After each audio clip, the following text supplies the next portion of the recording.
ನೋಡಿ ಬಂಧುಗಳೇ, ಮೊನ್ನೆ ಒಂದು ಘಟನೆ ನಮ್ಮ ಭಾರತ ದೇಶದ ಸಮಸ್ತರಿಗೂ ಕೂಡ ಅತ್ಯಂತ ದುಃಖ ತರಿಸಿದಂತ ಘಟನೆ. ಪ್ರವಾಸಕ್ಕೆ ಅಂತ ಹೋಗಿ ಸಂತೋಷವನ್ನ ಕಾಣಲಿಕ್ಕೆ ಅಂತ ಹೊರಟು ತಮ್ಮ ಮಡದಿ ಮಕ್ಕಳ ಮುಂದೆ ಉಗ್ರಗಾಮಿಗಳಿಂದ ಹತರ ಆದಂತ ಒಂದು 30 ಜನ, ಆ ಎಲ್ಲ ಆತ್ಮಗಳಿಗೂ ಕೂಡ ಭಗವಂತ ಚಿರಶಾಂತಿಯನ್ನು ನೀಡಲಿ. ಹೊನ್ನಕರ್ಣಿಕ ಕಲಾಬಳಗದ ವತಿಯಿಂದ ಆ ಎಲ್ಲ ಆತ್ಮಗಳಿಗೂ ಕೂಡ ಸದ್ಗತಿಯನ್ನು ಕೋರ್ತಾ, ಅತ್ಯಂತ ಹೇಹ ಕೃತ್ಯ ಇದು.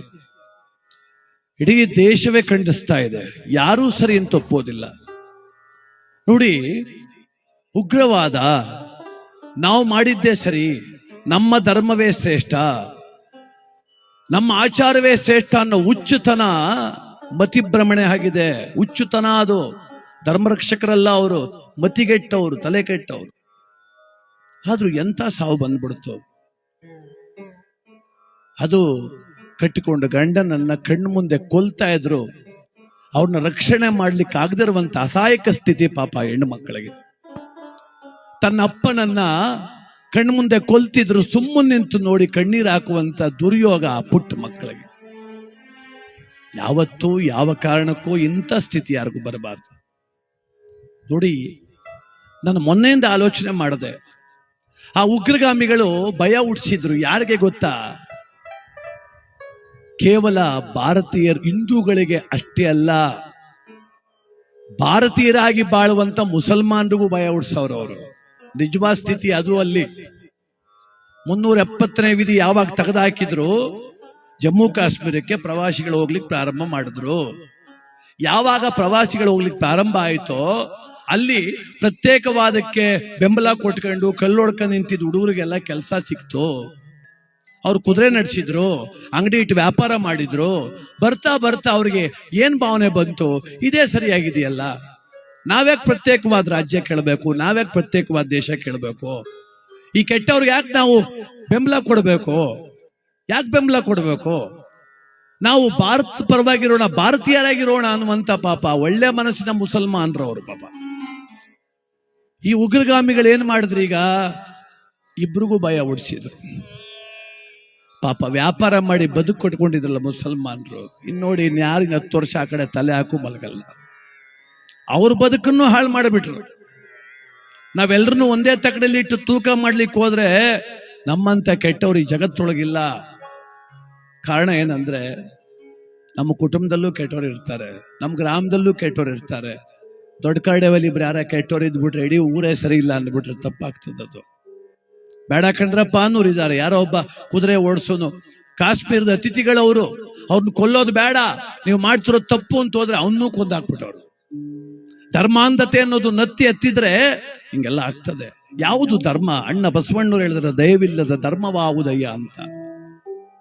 ಅದಕ್ಕೆ ನಮ್ಮ ದೇಶವನ್ನಾಳೋರು, ನಮ್ಮ ರಾಜ್ಯವನ್ನಾಳೋರು ಎಲ್ಲರೂ ಪಾಪ ನಿನ್ನೆಯಿಂದ ಒಕ್ಕೊರಲನ್ನ ಬೆಂಬಲ ಕೊಡ್ತಾ ಇದ್ದಾರೆ. ಪಕ್ಷಾತೀತವಾಗಿ ಯಾರು ಕೂಡ ಸಮರ್ಥನೆ ಮಾಡ್ಕೊಳ್ತಾ ಇಲ್ಲ, ಯಾರೂ ಸಮರ್ಥನೆ ಮಾಡ್ಕೊಳ್ತಾ ಇಲ್ಲ. ಇದನ್ನೂ ಸಮರ್ಥನೆ ಮಾಡ್ಕೊಂಡವನನ್ನ ನಾವು ಏನಂತ ಕರೆಯುವ? ಅವನನ್ನ ಅಂತ ವಿವೇಕಗಳು ಕೆಲವರು ಇದ್ದಾರೆ ಅಷ್ಟೇ. ಆದ್ರೆ ಒಕ್ಕೊರಲಾಗಿ ಎಲ್ಲರೂ ಕೂಡ ಇದನ್ನ ಖಂಡಿಸಿದ್ದಾರೆ. ಆದ್ರಿಂದ ಯಾಕೆ ಹಿಂಗ ಆಗ್ತಿದೆ ಗೊತ್ತಾ? ಒಗ್ಗಟ್ಟಿನ ಕೊರತೆ. ನಾವಿನ್ನೂ ಬೇಲಿ ಹಾಕೊಂಡೇ ಬದುಕ್ತಿದೀವಲ್ಲ ಇಲ್ಲಿ, ಜಾತಿ ಮತ ಧರ್ಮ ಅಂತ. ನಮ್ಮ ಒಡಕಿನ ಲಾಭ ಇನ್ನೊಬ್ರಿಗೆ ಆಗ್ತಾ ಇದೆ, ಮೂರನೇವ್ರಿಗೆ ಆಗ್ತಾ ಇದೆ. ಆಲೋಚಿಸ್ಬೇಕು ನಾವು. ನಾವಿನ್ನು ನಮ್ಮ ಗ್ರಾಮದಲ್ಲಿ ಆ ಕೇರಿ ಈ ಕೇರಿ, ಅವ್ರು ಕಮ್ಮಿ ನಾವು ಜಾಸ್ತಿ, ನಮ್ಮೂರಲ್ಲಿ ನಮ್ಮೂರೇ ಜಾಸ್ತಿ, ಅವರೆಲ್ಲ ಕಡಿಮೆ. ಈ ಕೆಟ್ಟ ಬುದ್ಧಿಯ ಮೊದಲು ಬಿಟ್ಟು, ನನ್ನ ಗ್ರಾಮ ಇಂಥ ಸುಸಂಸ್ಕೃತ ಗ್ರಾಮ, ನನ್ನ ಗ್ರಾಮದಲ್ಲಿ ಇಂಥ ಕಾರ್ಯ ಇದೆ, ಒಳ್ಳೆ ಶಾಲೆ ಇದೆ, ಇಡೀ ಗ್ರಾಮ ಸೇರಿ ಹಬ್ಬ ಮಾಡ್ತೀವಿ, ಜಾತಿ ಮತ ದೂರ ಇಟ್ಟಿದ್ದೀವಿ, ನಮ್ಮ ದೇವ್ರ ಉತ್ಸವ, ಯಾರು ಬೇಕಾದ್ರೂ ಉತ್ಸವ ಮಾಡ್ಬೋದು, ಯಾರು ಅಗಲು ಕೊಡ್ಬೋದು, ಯಾರು ಪೂಜೆ ಮಾಡಿದ್ರೆ ಬೇಡ ಅಂತಾನೆ ಮುಡ್ಲಗಿರಿಯಪ್ಪ. ಈ ಭಾವನೆ ಇಟ್ಕೊಂಡು ನಾವು ಒಗ್ಗಟ್ಟಾಗಿ ಬದುಕಿದ್ರೆ ಭಾರತೀಯರಾಗಿರ್ತೇವೆ. ಭಾರತೀಯರಾಗಿ ಉಳಿದ್ರೆ ಹಿಂದೂಗಳು ಉಳಿತೇವೆ, ಹಿಂದುತ್ವನು ಉಳಿದ್ರೆ ನಮ್ಮ ಧರ್ಮನೂ ಉಳಿದ್ರೆ ನಾವೆಲ್ಲ ಜಾತಿ ಮತ ಅಂತ ಏನಂತೀವೋ, ನಮ್ಮ ಸಂಪ್ರದಾಯ ಅವೆಲ್ಲ ಉಳಿತವೇನು.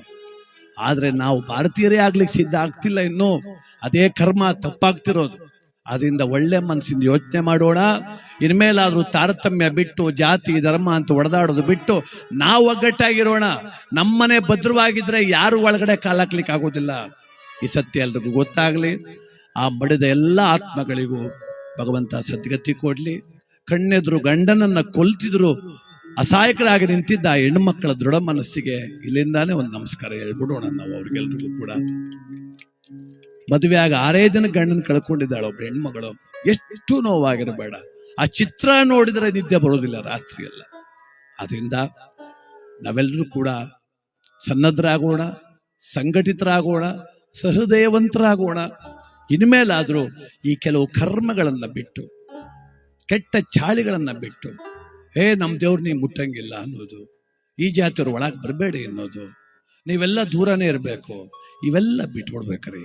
ಮಕ್ಳಿಗೆ ಹೇಳ್ಕೊಡ್ಬೇಕು ಇನ್ಮೇಲೆ, ಕಂದ ಜಾತಿ ಗೀತೆ ಅಂತೆಲ್ಲ ಮಾತಾಡ್ಬೇಡ ಕಣೋ ಮಗನೇ, ಪ್ರೀತಿ ಎಲ್ಲದೆ ಅವ್ರ ಜೊತೆಲಿ ಇರು. ಒಳ್ಳೆ ಜನ ಎಲ್ಲವ್ರು ಅವ್ರ ಸವಾಸ ಮಾಡು. ನಮ್ ಚಿಕ್ಕಪ್ಪನ ಮಗ ಕೆಟ್ಟವನಾರ ಅವನ ಜೊತೆ ಅವ್ನ್ ಕಟ್ಕೊಂಡು ಏನ್ರಿ ಮಾಡುವ ನಾವು? ನಮ್ ದೊಡ್ಡಪ್ಪನ ಮಗ ಕೊಲೆಗಡಕ ಇರ್ತಾನೆ, ನಮ್ಮೋನಲ್ವಾ ಅವನೇ ಫ್ರೆಂಡ್ಶಿಪ್ ಮಾಡ್ಕೊ ಅಂತಾರೆ ಯಾರು, ಅವನ್ ಸವಾಸಕ್ಕೆ ಹೋಗ್ಬೇಡ ಅಂತಾರೆ. ಆದ್ರಿಂದ ನಾವು ಕೂಡ ಈ ಭವ್ಯ ಭಾರತಕ್ಕೆ ಬುನಾದಿ ಯಾವುದು ಅಂದ್ರೆ ನಾವೆಲ್ಲರೂ ಒಂದೇ ಭಾರತಾಂಬೆಯ ಮಕ್ಕಳು ಅನ್ನೋಣ. ಆಗ ಮಾತ್ರ ನಾವೆಲ್ಲರೂ ಉಳಿಲಿಕ್ಕೆ ಸಾಧ್ಯ, ನಮ್ಮ ಮಕ್ಕಳಿಗೆ ಒಳ್ಳೆ ಭವಿಷ್ಯ ಸಾಧ್ಯ. ಆ ಭಗವಂತ ಎಲ್ರಿಗೂ ಒಳ್ಳೇದು ಮಾಡ್ಲಿ ಅಂತ ಹೇಳಿ ಹೇಳ್ತಾ ಕಾರ್ಯಕ್ರಮ